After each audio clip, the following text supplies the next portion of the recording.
República. Deputado, prazer em recebê-lo na Rede TV. E a primeira pergunta, obviamente, é sobre as denúncias que o senhor vem sofrendo nos últimos dias. Hoje, a Folha publica uma denúncia de que o senhor mantém uma funcionária fantasma numa propriedade sua em Angra dos Reis.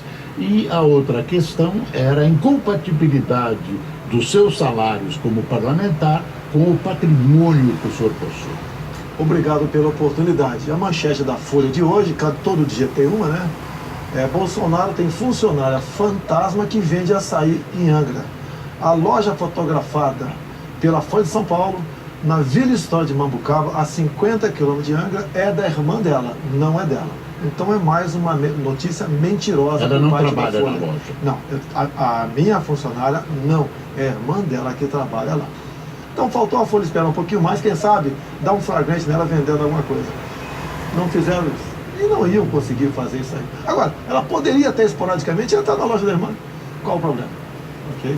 Agora, uma denúncia mentirosa, até porque, por coincidência, nesse dia eu estava vindo para cá, passei na Vila História de Mambucaba e atendi a Folha por 1h20 mais ou menos. Em nenhum momento eles perguntaram se a Valderice era dona daquela lojinha de açaí e vendia açaí. Tentaram o tempo todo dizer que ela era uma caseira minha. Outra mentira. Como não puderam, tiveram quase para fazer essa outra falsa acusação, fizeram como dona de uma lojinha que vende açaí, que eu duvido que fature mais de R$20 por dia líquidos. E a questão patrimonial? E a questão patrimonial? Olha só, eu sofro, logicamente, denúncias e sou investigado o tempo todo, até para a minha situação de pré-candidato bem posicionado. A questão da avaliação patrimonial. Ninguém descobriu imóvel em meio lugar nenhum. Todos os meus imóveis estão no imposto de renda, desde o primeiro momento que eu os comprei. Inclusive, 2 na Barra da Tijuca, 2 casas pequenas, que tinha uma série de problemas entre habites, localização, entre outros.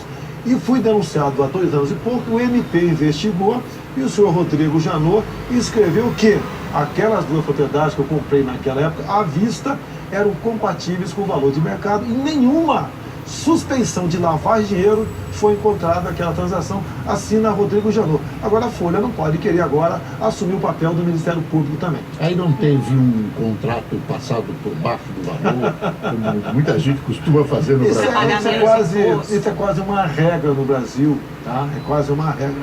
Inclusive, Boris, tem que mudar na lei essa questão. Você compra um imóvel há 30 anos. Quando vende agora, aquela diferença você paga aproximadamente 10% a título de ganho de capital. Você tem que atualizar o valor de imóvel de acordo com a inflação do mês anterior. Então o senhor fez isso? Não estou falando que fez isso daí. Estou falando que quase uma regra, você tem razão, é quase uma regra no Brasil isso daí. E se não tivesse essa questão, com toda certeza esse problema não apareceria agora. Deputado, eu queria lhe fazer uma pergunta sobre economia. Até essa reportagem que mostramos há pouco no Rede TV News, a Standard & Poor's rebaixou a nota de crédito do Brasil e uma das principais justificativas foi por causa do atraso na aprovação da reforma da Previdência. A gente sabe que o senhor tem se reunido, encontrado muitos investidores, tanto aqui como fora do país, em Nova York, e o seu principal consultor em economia é o Paulo Guedes, que é um economista notoriamente liberal e favorável à reforma da Previdência. Minha pergunta é o seguinte: diante desse quadro e tendo em mente que o próximo presidente que assumir a partir de 2019 terá que continuar com o ajuste fiscal, e isso passa necessariamente por uma reforma da Previdência robusta, ainda assim o senhor vai votar contra a reforma da Previdência na votação marcada para o dia 19 de fevereiro no Congresso? Eu tive 3 reuniões com a área que aplica recursos no mundo, né? Nos Estados Unidos, bem como com a Câmara do Comércio do Brasil e Estados Unidos, e algumas reuniões aqui no Brasil. Para todos eu falei o seguinte: a reforma possível é essa, e expus para eles. Essa proposta por Meirelles não será aprovada, ainda será dada munição para o PT crescer por ocasião das eleições.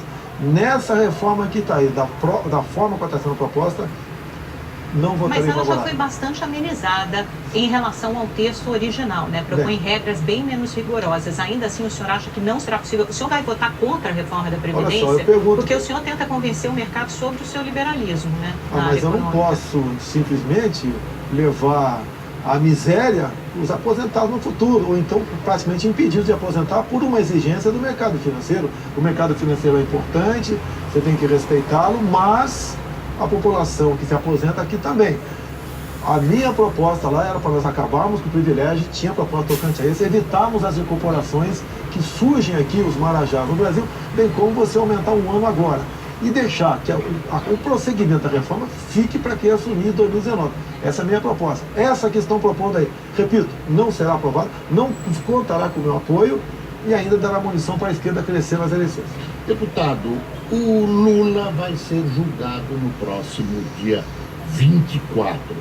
O senhor gostaria que ele fosse condenado? Na sua visão, claro, o senhor se informa do que está acontecendo, ele será condenado e é bom para o senhor que ele seja?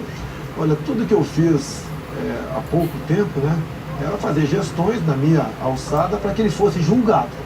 Eu não posso assumir como parlamentar a posição do judiciário. Como cidadão, né, eu estou torcendo para que ele seja condenado, não por mim, tá, mas pelos crimes que ele cometeu no meu entendimento. Tá? Agora, no tocante à minha pessoa, se ele for condenado, fica melhor para mim. Eu acho que tem que acontecer o seguinte, é que o julgamento nasça algo melhor para o Brasil. Eu não estou preocupado, caso seja mantida a minha pré-candidatura, quem vou encontrar no primeiro ou possivelmente no segundo turno. É porque muda totalmente o cenário, né? Se ele for condenado, o senhor passa a dianteira nas pesquisas, as pesquisas já indicam isso, o senhor teria 22% dos votos, e há uma confusão muito grande entre os candidatos de centro. Geraldo Alckmin continua com 9%, cerca de 9%, segundo pesquisa da Datafolha, e aí outros pretendentes, como Rodrigo Maia, presidente da Câmara, o ministro da Fazenda, Henrique Meirelles. O que o senhor acha desses seus possíveis adversários de centro? Olha, todos eles são iguais. A palavra direita, até pouco tempo, era um palavrão. Só eu assumi essa posição. Quando eu comecei a crescer, parte da mídia, né, rotulou o PSDB de direita e eu de extrema direita, tentando me desqualificar. Não estou preocupado com isso. Esses candidatos que estão aí, esses pré-candidatos, são todos muito parecidos. E eu sou diferente deles. E cada dia que passa, a população entende que eu tenho uma melhor proposta para o Brasil e eu sou realmente, repito, diferente deles. Se você for falar, por exemplo, questão de armamento, ideologia de gênero, comércio com o mundo todo sem o viés ideológico. Mas que né? proposta o senhor tem? Nenhum candidato até hoje apresentou uma proposta concreta. O senhor pode ter algumas, digamos, vagas ideias. Não, olha só, ninguém pode apresentar uma proposta agora. Plano de governo você é obrigado a tê-lo por ocasião do registro da sua candidatura, que ocorrerá ali em agosto. Tá? No momento nós temos propostas, ideias, debatemos. Até muita gente que não é candidato a cargo executivo nenhum, discute essas questões. Cite 2 ou 3 propostas. A questão da violência, tá? Como você vai enfrentar a violência. Nenhum pré-candidato falou como enfrentar isso aí. Um falou que vai criar o Ministério da Segurança. É uma piada isso daí.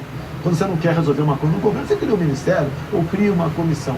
A nossa proposta é desconstruindo o que foi feito ao longo dos últimos 20 anos. Você botar um fim na audiência de custódia. Porque o nosso policial, ele se sente humilhado, ultrajado. Ele prende um bandido que trocou tiro com ele, no dia seguinte o juiz, em audiência de custódia, quase certo, o liberta.